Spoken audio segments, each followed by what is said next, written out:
Nah, terkait dengan tema ini, mana judulnya tadi hilang? Oh itu, Gen Z melek politik atau sekedar FOMO. Nah, judul ini membuat saya di blacklist oleh satu kampus besar di Bandung. Hanya gara-gara judul ini. Gara-gara apa? Saya ngajak Merdeka. Saya tuh komplainnya gini dulu, saya tuh disuruh seminar berbicara temanya ini. Sebelum-sebelumnya tuh ada guru besar, ada profesor ngomong Gen Z begini begitu, Gen Z begini begitu gitu ya. Kemudian saya katakan, pas giliran saya berbicara, ya dengan rasa hormat, saya mohon maaf sekali, Pak Profesor, Pak Gubernur, salah suruh. Pak Profesor, Pak Guru Besar, saya mohon maaf ya, sebenarnya di Indonesia tuh nggak ada Gen Z. Istilah Gen Z, generasi milenial, generasi X, generasi Z, generasi Alpha, dan lain sebagainya itu tuh nggak ada di Indonesia. Kenapa? Karena istilah generasi-generasi ini tuh adanya di Amerika Serikat. Sejak Amerika Serikat beres perang dunia, banyak kan yang mati itu banyak, yang meninggal itu banyak.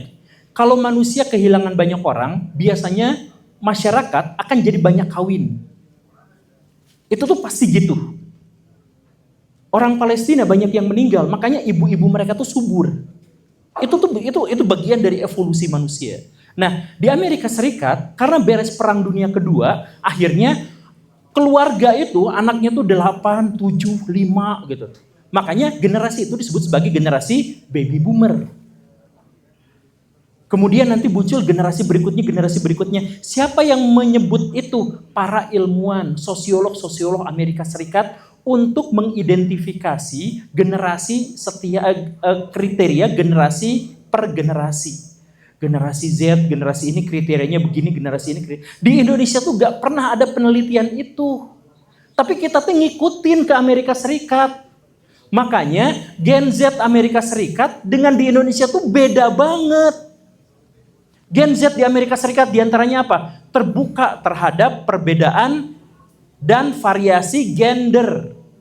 Di Indonesia, homoseksual adalah salah satu yang paling dibenci. Tapi ngakunya apa? Sama-sama Gen Z.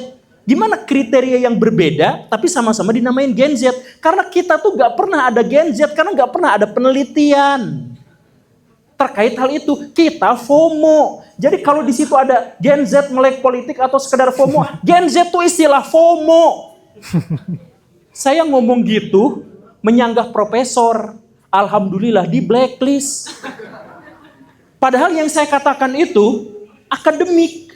Saya bisa pertanggungjawabkan perkataan itu. Saya bisa tunjukkan sumber literatur dan referensinya. Bahkan yang pertama kali bikin istilah-istilah ini Washington Post tahun 1951, saya bisa tunjukkan artikelnya. Jadi, tapi ketika saya kritik, yang dikritik itu adalah guru besar, punya otoritas, ya dibully, di blacklist. Lu siapa? Lu nggak tahu siapa-siapa, nggak tahu apa-apa dibanding guru besar ini. Ya tentu saja guru besar itu punya banyak pengetahuan, wawasan yang lebih daripada saya. Tapi pada bagian ini bisa aja dia lebih salah daripada saya kan? Bisa. Tapi memahami ini di Indonesia adalah tabu. Makanya jangankan dunia Islam tuh maju gitu. Jangankan mengkritik Imam Syafi'i, mengkritik Ustadz Adi Hidayat aja jadi musuh masyarakat.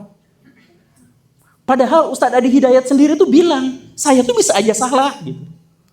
Kan gitu. Tapi karena kita itu cenderung pada otoritas, bukan ngelihat pada argumentasi, kita habis. Nah, jadi balik lagi, kita lihat judul FOMO yang FOMO ini. Gen Z melek politik, anggaplah Gen Z di Indonesia memang ada dengan kriteria yang sudah dijelaskan gitu ya, anggaplah ya. Ya karena akhirnya ilmuwan-ilmuwan zaman sekarang, media-media di Indonesia juga membenarkan ini gitu. Jadi ya kita ngikutin aja lah. Karena kita nggak mungkin bisa menemukan yang benar di dunia sekarang ya. Tapi Gen Z melek politik atau sekedar FOMO. FOMO itu artinya melek politik. Politik itu pasti FOMO. Coba, karena apa coba? Politik itu update.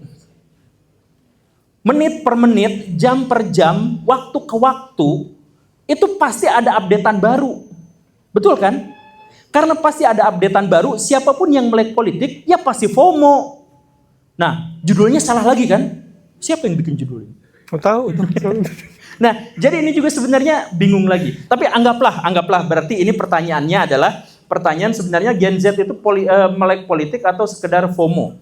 Kalau Gen Z itu benar-benar melek politik, maka tidak akan ada yang memilih sampai 58% dari presiden yang sekarang. Presiden yang sekarang kebanyakan dipilihnya sama Gen Z. Kalau memang seperti itu. Jadi milihnya siapa dong? Golput. Tapi gini, kita tuh sebenarnya dipaksa untuk menjadi FOMO. Karena apa? Karena kita tuh adiksi terhadap tayangan-tayangan di handphone kita. Jadi kita tuh sekarang kebanjiran informasi bahkan yang tidak pernah kita inginkan. Siapa di sini yang ingin kenal sama Willy Salim? Siapa? Hampir semua orang mungkin. Tapi di beranda muncul ini Willy Salim siapa sih gitu. Iya kan? Kita tuh dulu, angkatan bapak ini, angkatan bapak ini. Untuk cari informasi tuh, dia nyarinya tuh gila-gilaan. Effortnya tuh luar biasa. Sekarang kita nggak butuh informasi, dikasih dong. Itulah zaman sekarang. Jadi semua orang FOMO terhadap apapun, karena bahkan yang tidak mereka butuhkan pun ditampilkan, apalagi yang butuh. Saya tuh kadang-kadang horor sendiri, saya ngobrol sama istri saya pengen melihara kelinci, ya kelinci biar di rumah tuh ada yang lucu-lucu gitu. Saya ngobrol sama istri saya, terus saya buka handphone, di beranda teratas langsung, kelinci yang paling enak dipelihara. Astagfirullah. Pernah nggak ngalamin kayak gitu? Sering. Saya tuh jadi horor sendiri, anjoy. Sadap. Jangan apa? Disadap. Jangan HP saya disadap gitu. Atau saya lagi jalan-jalan, 200 meter di depan situ tuh ada Starbucks. Tiba-tiba HP saya tuh nyala, Starbucks lagi diskon. Astagfirullahaladzim. Tiba-tiba ada notifikasi kayak gitu. Saya nggak tahu sih kenapa bisa seperti itu. Tapi kita tuh sekarang FOMO iya. Jadi judul di sini tuh agak membingungkan juga, dalam semua aspek judul itu membingungkan. Kenapa coba? Karena kita berpikirnya bebas. Makanya berpikir bebas itu tidak untuk semua kalangan. Udah mah pasti dibully, setiap kata di sini salah semua. Akhirnya apa? Gak bisa tidur dengan tenang. Semua tuh jadi salah. Jadi saya hanya memberi contoh, makanya jangan beli buku ini. Karena kalau kita beli, kita tuh akan belajar mulai kita lepas dari otoritas pihak lain dan berpikir dengan sendirinya. Saya coba ajak orang untuk menjadi seperti itu. Alhamdulillah, 4 orang yang saya kenal dan saya ketahui ODGJ.